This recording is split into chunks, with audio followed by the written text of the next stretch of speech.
चढ़ते फागुन हमर सन को है मन करो टन टन टन करो टन टन टन। अरे मोट पिचकारी देखी डर जाहे मन करे टन टन टन करे टन टन टन। छोड़ा दे भी बटा जेटा वटा मारे बंधे माजा दन दन दन दन। मोट पिचकारी देखी डर जाहे मन करे टन टन टन करे टन टन टन।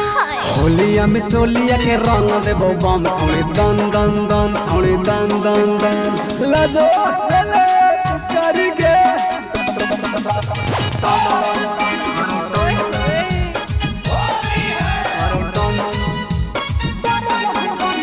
सुगंधारी रिकॉर्डिंग स्टूडियो से पूरा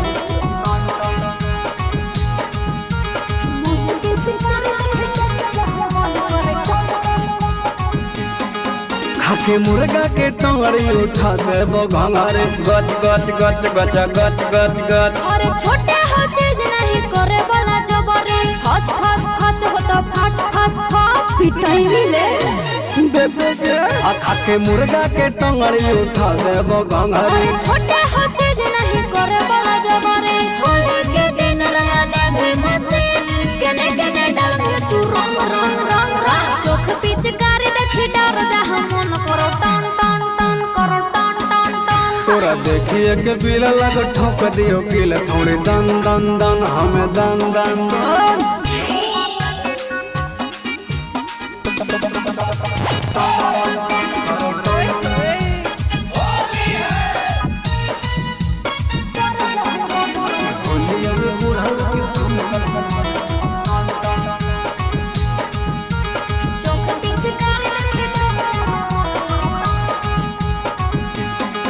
आगे होली में बढ़ गल दोनों कबूतर हे गे बोला डार्लिंग।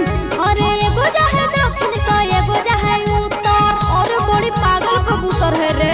हम डलबे करबोगे आगे होली में बढ़ गल दोनों कबूतर। एगो जाहे दक्षिण तो एगो जाहे उत्तर राजा संदीप विकास किशोर रितेशवा के करो हो फन फन फन फन। चोख पिचकारी देखी डर जाहे मन करे टन टन टन करे टन टन टन। आगे होलियों में बूढ़ाओं के संग कल हम मन करो टन टन टन करो टन टन टन।